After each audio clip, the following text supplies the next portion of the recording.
Good morning. My name is Shane Dunn, Cornell class of 2007, CAL's communication major. It's an honor to be here this morning. Glad everyone was able to make it here into this room. I hope everyone enjoyed the breakfast. I know I did. Even though I'm only 11 years out now, it's still wonderful to hear from students. It just reminds me why I'm involved with Cornell, because there's always the future. We should always stay connected to Cornell for our lifetimes, and it's a privilege to be in a room with such distinguished alumni who are involved across the spectrum, from class to club, etc. So I'm here just to do a brief introduction of this program this morning. You are in Volunteer Core Competencies 1. We are asking everyone to do 2 of these this morning, 2 of 3. I'll explain what that means in just 1 second. But you are in the Collaborate session. So I have the privilege of serving on the newly formed Cornell Alumni Advisory Board, which is a new group trying to help alumni affairs think of some kind of big picture investments and work that can really kind of take our alumni program even to the next level beyond what it's at. And we already know Cornell is kind of one of the platinum standards across higher education and alumni affairs. We can always do better. Cornellians continuous improvement is part of who we are. But over the last couple of years, this Alumni Advisory Board kind of tried to focus on volunteer orientation and leadership and training. And we really tried to identify what are some of the core competencies that every alumni leader specifically can kind of continue to invest in, just like a lot of us do in our day jobs. How do we continue to be better leaders? We identified 3 really big core competencies. Number 1, lead by example. Number 2, lead others. And number 3, every alumni leader should also be able to lead a community. And of course, there's variations among and within each of these based on your work. But as you move throughout your Cornell alumni life, if you want to kind of move up the chain, if you will, what are some of these skills you need to learn? And specifically here at CALC, we're kind of diving into 3 more specific tracks within that: inspire, collaborate, and imagine. And we're here this morning to talk about collaborate, which I'm excited to dive a little bit more into. I know it's been a really important part of my volunteer alumni career, and I know for all of you. So we've got distinguished guests here from Cornell Outdoor Education, Karel and Marcus, who are going to lead us through an exercise, share a little bit more about the research that goes into this collaborating concept, and hopefully we should have a lot of fun in the exercise we're about to dive into. So I'll pass it out to you guys, and you're the experts, so go ahead. Thank you. Thank you.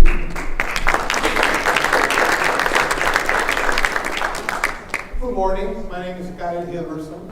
I am the director for the Cornell Team and Leadership Center. I should be getting away from that. Yes, speaker, right? Maybe right here. Right.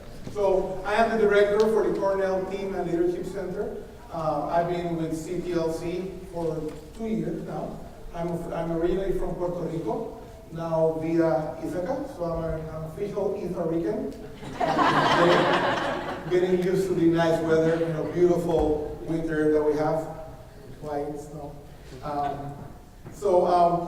CTLC is a subset of a graduate organization called Cornell Outdoor Education. Our mission is to develop our students in the areas of teamwork, personal development, and growth through outdoor experiences and experience-based learning. And we use experiences as the catalyst to explore those topics, right? So in that spirit of doing activities and doing action-based learning, I'm going to start off this session with a very dynamic activity. It's called Leadership Wheelies. And all of you, when you step into the room, we're handed a round little wheelie. All right, so that's exactly. So if you don't have a wheelie, let us know. We got plenty to share. All right? Great. So to start with, Leadership Wheelies, if you look at your card, your round card, it has a question. And the way you're going to be doing the activities, in a minute, but not now, you'll be standing up, and you'll do the international sign of, I'm looking for someone to speak. That means you'll put your card up in the air. And you'll find someone with the card in the air, for example. So we'll do eye contact when I'm talking. Here, I go, I introduce myself, my name is Karel. And then I'll just, you're born in San Juan? No.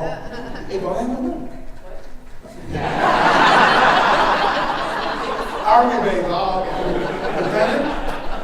That's Fort Buchanan, right? Yeah. Nice, right? So you're Puerto Rican. You treat very well. Yeah.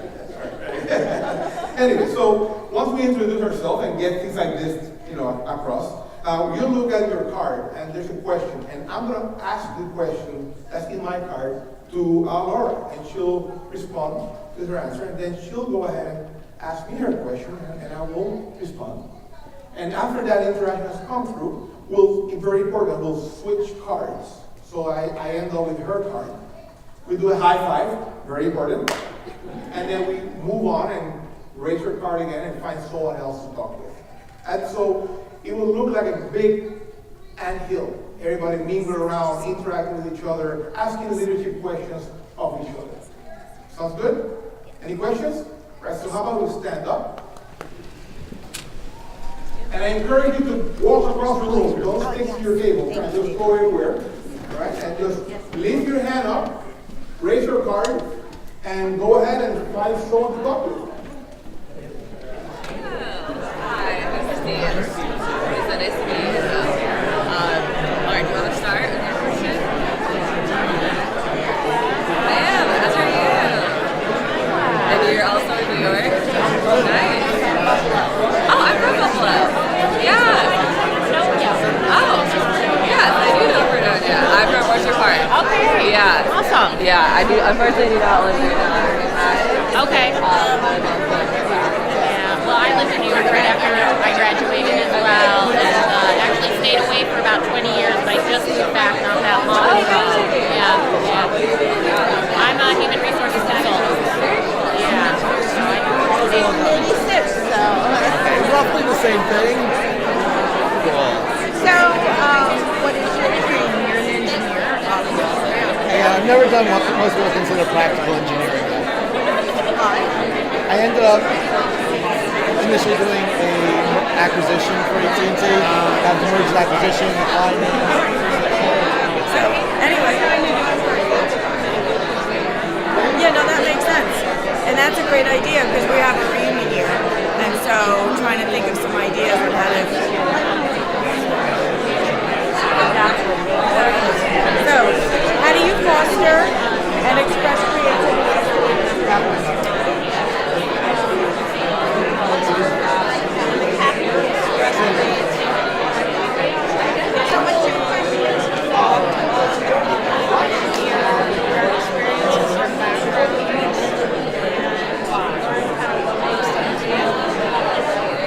What is your you work as a veterinarian in the government?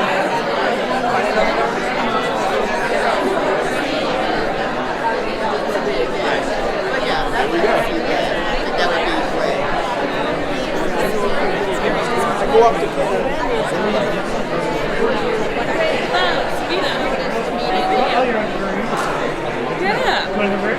Sure. This is a tough one. Where have you failed as a leader, and what are you doing or did you do about it? Yeah, no, that's a good one.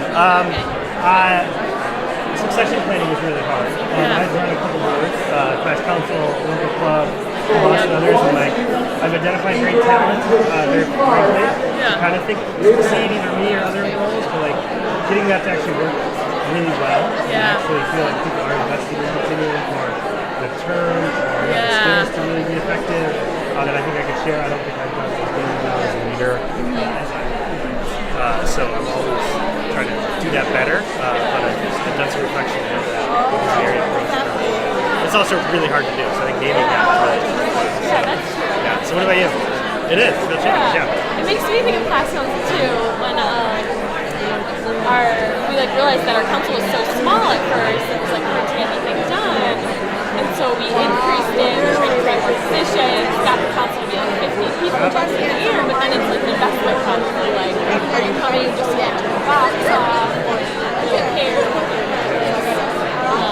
And I often just as a younger person, I often don't think of myself as a leader, or a mentor. Sure. So I'm trying to do that more. How can I interact with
forces you to think about yourself as a leader.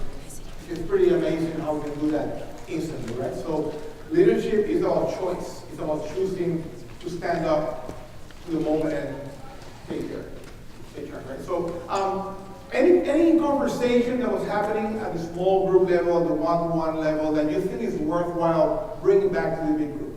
Any good answer that you heard from someone?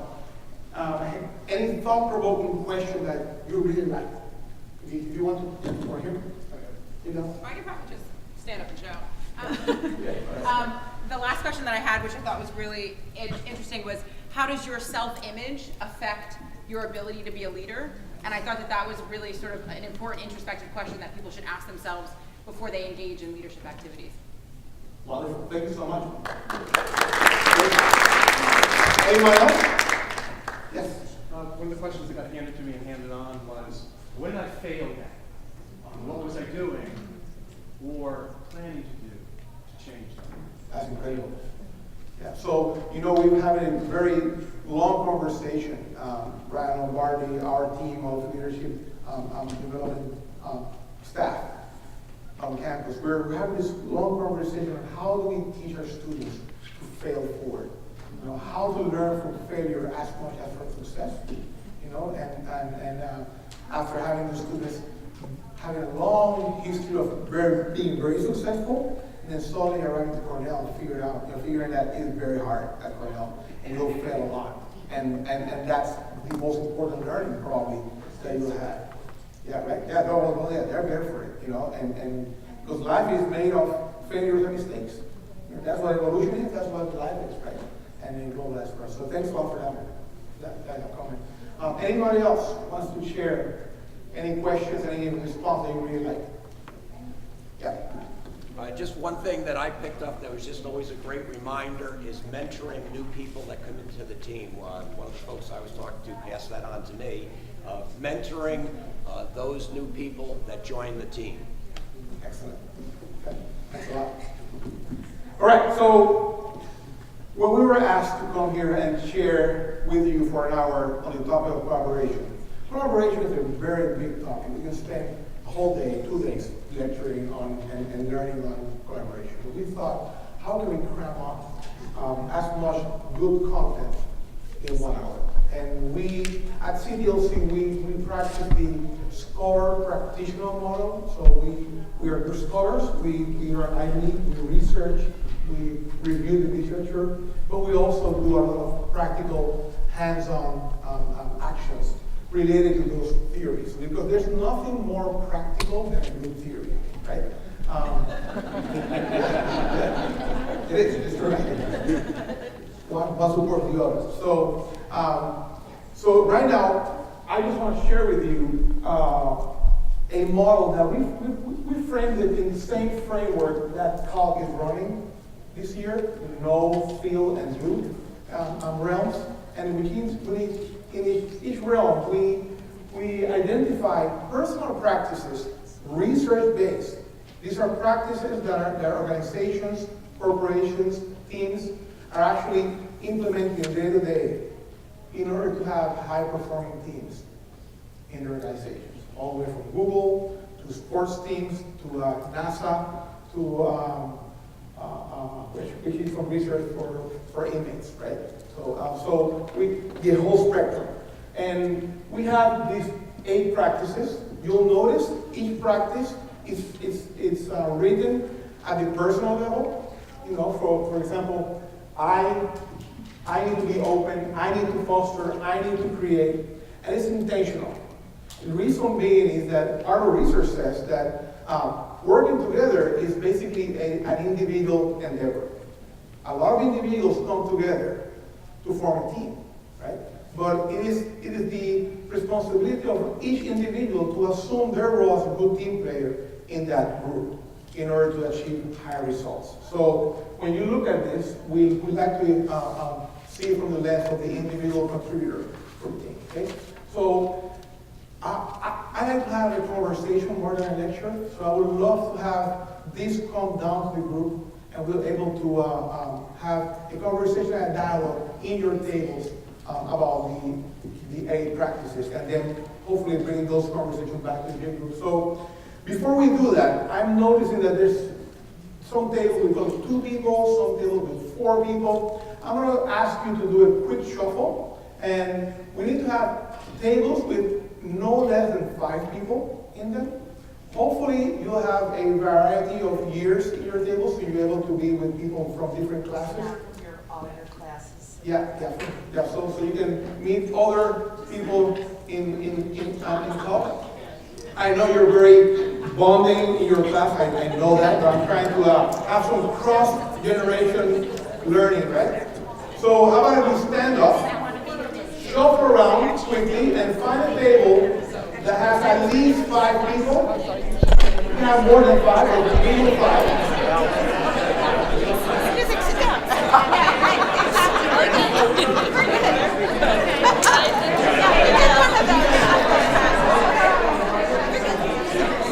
Who didn't get the signage at this table? Here. Somebody behind you. Add it to the end. The young lady behind you needs it right after.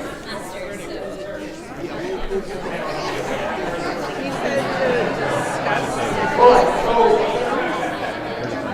so once you find your right table, that you're in the perfect table for yourself and the team. Perfect table. There's a handout with the same slide in your table. You just pass it around. And how about you have a 5 to 7 minute conversation? Pick 1, 2, or 3 of those practices that stand out to you as the most important practice on that list. The one that really shows up in your volunteer work here at Cornell. And share with the group why you think that practice is so important. Why is it the cornerstone of your volunteer practice? And just have that conversation smooth, right? So I'll give you 7 minutes for that, right? And then we'll bring it back to the group. Sounds good? So, what are we All right, supposed to go around and say? Go ahead. Okay, pick one. Okay, I'm thinking one. Okay. For you to say five because where I still work, if it's not a safe environment for teams to participate in programming, so I mean it just shuts everybody down and you're done. Yeah, I would pick the kind of dependable interest learning because for me that's an incredibly frustrating thing for me. People say they're going to do something and then they don't. I'll never go back to that again, because I don't have enough time. I need to be able to depend when I give someone a job that it's going to happen correctly. Follow up. Yeah, great thing that it happens. As volunteers, right, it's a very difficult environment, right? And I think that you have people that have really good intentions and they want to participate. And I think I struggle with the same. How do you provide feedback that's yelling at them, which is appropriate, that will help them so they can. You don't want to discourage them. I think one way you provide feedback is to try it, especially in a volunteer situation like we are planning our 50th reunion. There are a lot of moving parts. A lot of disappointment. I mean, there are just a lot of moving parts. And we have the most amazing reunion chairs. And when I agreed to be president, I said I would only do it reunion because I worked with them 25 years ago. And I think it's a deadline. You have to give, if somebody says they're going to do something from the get-go, give them a deadline. And it's not a real deadline. But so that when they don't meet that deadline, you can say, like somebody the other day was saying, oh, I absolutely will want to create entries for the yearbook. Terrific. She's an accountant. She's never going to be. So I said, I'm going to be able to do it. Now, I know that April 1st, I'm going to call her, and I won't be surprised. Like, I've managed my expectations already, but I think if we give, to help you give the accountability to structure it so that you can go back to them. And you don't want to make them feel that way. Right, and this way, but you also Cornell. Right, and you have to realize you're really busy, and okay, so maybe if you're not going to be able to do it by then,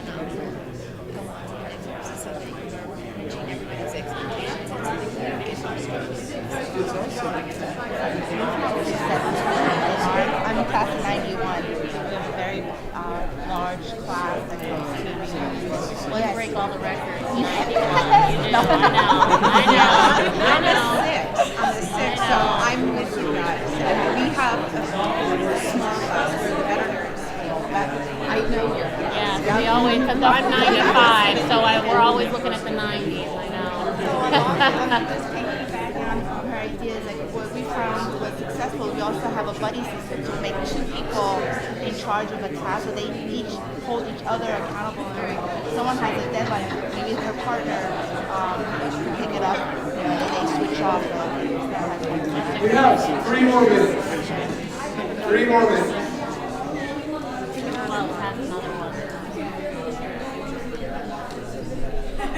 I think focusing on the team's goals to produce extraordinary breakthrough results.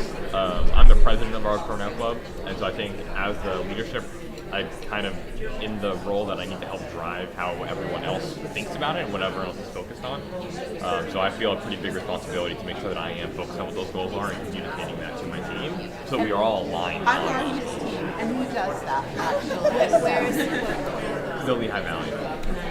So We're a small one, but we're real. who decides on the goals? So we started out, we've only been around for about a year and a half, so we worked together early on to put together our first term, I guess we'll call it, for the first couple of years. Really focused on just improving attendance and building a community, getting to know the other alumni that are in our community. So I think as we're getting to the 2-year mark, we're starting to get to the point where we're about ready to start rethinking, okay, what's our next step here? We're established, we have events happening regularly. How do we increase attendance at those events? And do we want to start interacting with more current students? Like really, there's a few different paths we can take. And I think that's our next step, is figuring out what the right one is. How many members do you guys have? There's active, not very many. I think we've had probably 50 unique people come to events in the last year. That is really Something like that. It's really good. Well, this is 600 like total. this is like the 3rd time it's been tried in our area, so we're. Yeah. People, I mean, they come to Philadelphia for events, or they don't. I think they'd be more likely to go to California than Philadelphia. Yeah, agreed. It is. There's this big divide. Yeah. People don't want to drive that far. Mostly in Allentown, Pennsylvania.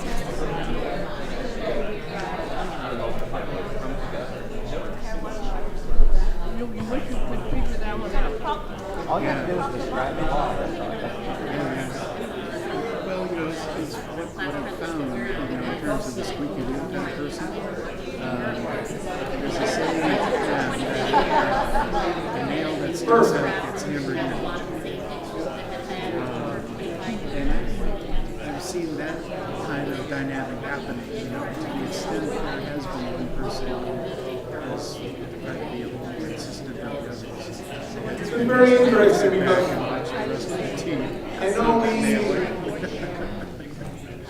I know we are so eager to share. This is a topic that we can spend 2, 3, 4 hours together, especially when you're coming together from all over, all the nations in the world to come together. There's so many ideas that are important. But hopefully this will be the start of a longer program we can continue in the hallways, tonight at dinner, during lunch, hopefully virtually with Skype calls or emails, because it is at the center of the work that we do, right? So how about if some tables want to share what type of conversation you were having with your groups and what are some of the key points that you were sharing with each other? Anybody wants to just raise your hand? Yeah, over here. One of the things that our table brought up is those statements don't necessarily always align. So you could have a dichotomy in some of them. Somebody had pointed out, giving your best and demanding the best from others may at times be perceived as a conflict with creating a safe environment. So you sometimes are in a situation where a What's meaningful to you and how you define something and what's meaningful to somebody else are different. So there could be a conflict in accomplishing multiple of those goals. That's a great point. That's a great point. So the way they don't conflict with each other, you know what it is? It's basically setting up a high bar. We set up a high bar, an expectation of the work that we'll be doing together, right? With the intention of knowing that at the same way the athlete that jumps a high bar will jump many times and fail many times, and that will be okay. So the failing at the attempts, if we create a safe space for it, they won't be conflicted, right? But eventually that athlete clears the high bar. So that's a little bit about that balance between expecting the best of others and demanding the best of others and creating a safe space. That's why it's so important to have a safe space in order to foster that high performance, right? Did I explain myself? Yeah? Good. Thank you. That's a great point. Someone else. Some other tables. Yeah, wait. Hello? Hi. So we talked about creating a safe environment for all in the team, and we wanted to make this edit where it's not just a safe environment, it's a brave space. So a safe environment is basically the prerequisite of having a brave space, and a brave space is where you're actually out of your comfort zone and in the learning edge, and I think that's the time where the high-performing team really works, because you're in a brave space rather than just being safe and protected from the world. Great, great. And also, a brave space is also a risky space, right? So, learning. Yeah, it's part of like the interview dialogue model that we use at Cornell right now. It's also a risky space, right? That's why, once again, we go back to the safe environment, right? In order to be risky without running danger, right? Yeah. Explain what the interactive model is for Cornell now to save brave, risky spaces. I'm going to actually defer to them because that's one of the interdialogue group working definitions that they are trying to implement. Yeah, so for interview dialogue projects, we really focus on effectively communicating across differences. And we noticed that if students are just along with people who have similar interests and similar group membership and identities, then we're not really having that collaborative space. And we want to try to make sure that we want to put them in a brave space. So it's like pushing them outside of their comfort zone and really talking about like current conflicts, how to engage across difference, and creating a shared meaning for dialogue. So it's like, there's like the comfort zone and the learning edge and the danger zone, so we want to make sure that they're in the learning edge, because that's where learning occurs most. Thank you so much. And it's very important to establish, and one more time to underline that only can happen if we create safe environments for people to step out of their comfort zones. That's very, very, very important. Yeah. So in our table, we also had a bit of a discussion around safe environment and honestly a bit of a rigorous debate actually about different sides of it. And I shared that in my professional life I work at Google in Human Resources, and we did a pretty extensive longitudinal study looking at the attributes of high-performing teams, and what we found, we had some hypotheses coming in that teams that are comprised of all high performers, or people who have deep expertise in whatever the topic area is for the team to tackle, that those would be the types of teams that would be most effective. But the attribute that we found that was most consistently associated with high-performing teams was the existence of a psychologically safe environment, where everybody has the safety and the comfort to bring up ideas and to take risks around their colleagues. And that's foundational. If you don't have that, no matter how bright everybody is on your team, you won't be as successful. And that is one of the latest in-the-ground research that supports theories going back from the 70s, from Hackman, for example, leadership, saying, and creating safe spaces. We're just seeing the result of it in Google, which is it's a really good result. I mean, it sounds very hokey and corny and California and all that. I'm from California, but the person who led the research was from New York, and I assure you.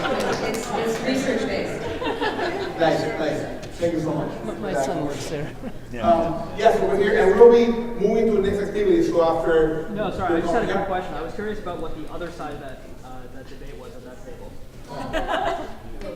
I can do Wait, that. can we just repeat the question once more? Yeah. No, I was just curious what the other side of the debate was at that table. I'm not sure I'm the other side of the debate as much as I took the position that the phrase creating a safe environment creates an opportunity for misunderstanding.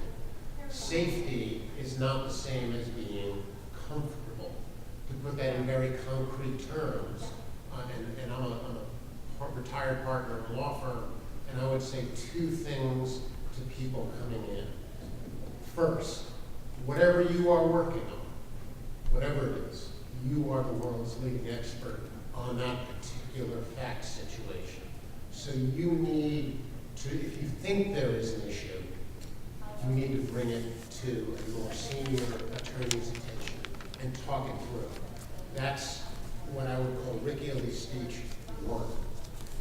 Rick Ely's speech 2 is don't be afraid to come to me with an issue, but be really afraid about coming to me with an issue where you don't propose a solution. I don't care if your solution is wrong. What I really care about is if you're lazy. And laziness consists of not having thought, not having sat down even for 30 seconds and say, where do we go from here? I may have, by virtue of seniority, a better solution than you come up with, but I need you to begin to articulate that framework, both in order to solve the problem in my context and in the context of what is essentially project work. You need to do it because that is the only way you are going to become a full-fledged professional. And that may not always feel safe. I don't know why I would not make someone feel safe all the time, because I'm so obviously soft and fluffy. Sometimes people feel that. Great. So, thank you so much. Like I said, we have very little time, and I'm hoping to continue these conversations once we leave the room. Let's switch gears a little bit here, because I told you this is scholar practitioner model. Let's go to the action section, the activity. So, in your tables, you'll find a stack of plastic big red cups, right? Because there's no other color, right? It's in red. So, if you reach over and kind of lift it, and you'll see there's also ropes underneath it, and some rubber bands. And in the next 20 minutes, and hopefully we'll leave here a little bit past the time, we'll do an activity called Team Cup Stacking. And with Team Cup Stacking, have you seen the videos, of cup stacking? They do like a pyramid of 3 at the bottom, 2, 1, right? So imagine doing that and then restacking it again without touching the cups. Right? Exactly. Without having human interaction touching the cups. So using only the materials provided, which is basically ropes and a rubber band. Ropes and a rubber band. We need to do that. So please pay attention here so I can go through the rules here. So with the material provided, stack and collapse the cups as many times as possible in the time provided. So 4 people can. We'll be breaking up the 20-minute session into 3 sections. 7 minutes to active discovery. That means you'll be able to touch the cups and play with the rubber band and play with the ropes for 7 minutes. Practice lifting it, lowering it. After that, I'm going to give you 3 minutes, maybe a little bit less, to do some goal setting, and we'll talk about points in a minute. And then you will have, so the answer will be, the question will be, how many points will the team make in 10 minutes? Right? And then we'll have 10 minutes of execution. Right?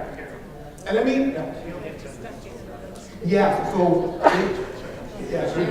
we might just, we started late, so I want to, Okay, we just have to make sure the last bit, every person has to be holding it. so, if anybody needs to leave the room exactly at 30, you can stand up and leave if you want to. 6, 7 of us. Right, so. Well, everybody pulls on it. Well, you stretch the rubber band, lower it down, release it, then pick up the cup and pull it so that you can take the. Yeah, so you take the rubber band out. Okay. Right. Now the only problem is when. So listen up so you know how to make points. Yes, to put the cup on top. Right. So the starting position. Starting position is all the cups stacked. Right, but then once you get past the first level, you put the second. Yeah. Oh, I guess you're all right because it's Once still, you still do at the top. it, It's exposed. that's 100 points. So we're going to pull, everybody's going to pull the ends and it's going to expand. You expand it, you're going to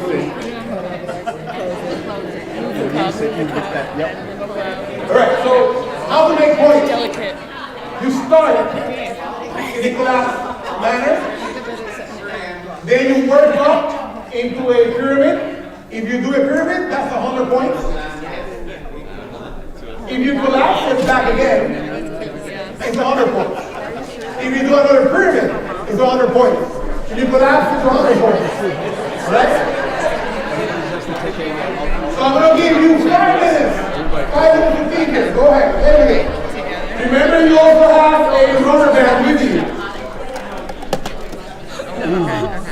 Lower? Lower. Okay. Lower. Okay. Maybe, yeah. There we go. Whoa! Okay, so we're pros. It's right there. So listen up. Using the material provided. You might want to move it. You might want to move it close. Is enough. Let's move it over. Yep. Okay.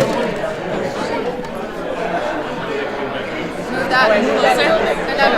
Move this one over because we're going to have problems. There we go. There we go. Wait, let's get the lower. Because we're going to knock these over. Oh, yeah. This is timed, right? There we go. This is our I exploration should move that phase. one in first. Wait, let's move this one in because it's a little off. Okay. Let's gingerly move it. You can still use these. Yeah. Okay. It's a little bit off. Sorry, I think it'll be okay.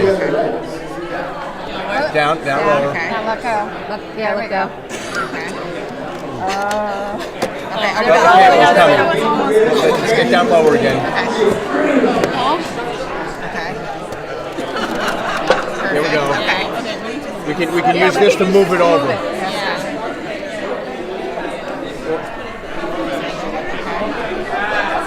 Okay. Tuck it in. Be careful. Yeah. Okay, catch it. Okay. Move it back. Yeah, let's move that one in. There we go. Perfect. Is it too far off? We'll have to move them a little bit. Push him in a little. Which one are we We'll moving? move This top this one. one, the top one. Oh, that's good. I think we're gonna be okay. Okay, so we got 100 points. Okay. Now we gotta collapse it. Now we gotta collapse them, put them back on each other. We're just playing around We're with going to stack them. Stack them. Oh, smart. This is from my 10-year-old son who did this all the time. Okay. Okay, wait. Let's get down lower. No, don't go Keep low. it together, right? Keep Too low. it up high. Yeah, okay, yep. Well, That'll actually, just go off and stack them. Yes. okay, let's do this. All right, lower. Release it. Let go. Let's go. Okay. Now we need to upright this one. Oh, this one's Let's get underneath it, underneath maybe. it. Let's make sure it doesn't fall to the floor. Actually, let's get this one. Let's get this one. And then use it to no, pull it at the end of this one and tip it up. Or let's get wide and get it. Okay. Underneath. Underneath, maybe. Okay, perfect. Now tip it up. Flip, flip, flip, flip, flip, flip, flip. Don't hand over. Don't stretch. Don't stretch. There we go. Okay, we're almost there. See if we can get this one flipped. Underneath? Underneath. Good. Good job. Okay. Perfect. Okay. Wait. Try again, or? So that's our exploration phase. Yeah, we just got 200. Okay. We need to set a goal of how many times we can do it in 10 minutes. All right, please, over here, please. Everybody take it. Over here. So, practice time is over. Practice time is over. Okay. We're going to have a couple of rounds now for points. And you can The scoring is happening. Yeah, put it back in place, started.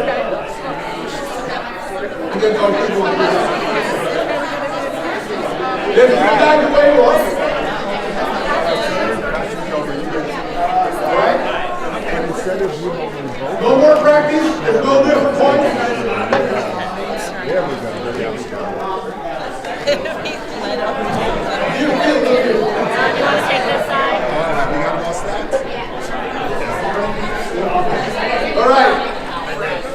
Alright, so listen up.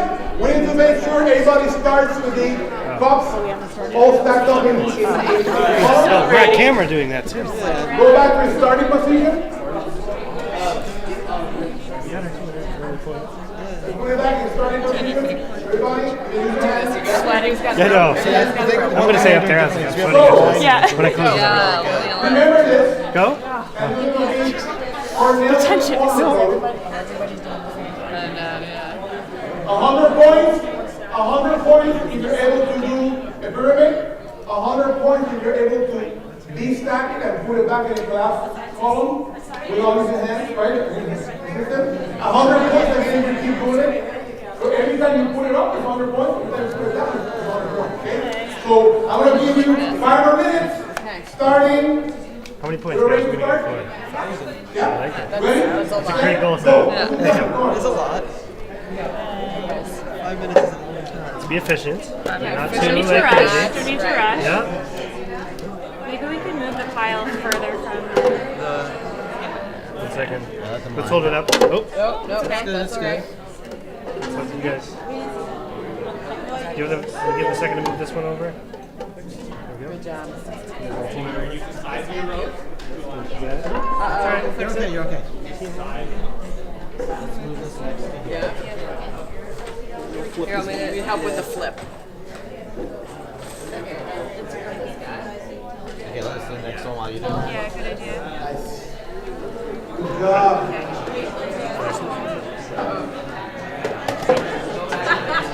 Now they're stuck.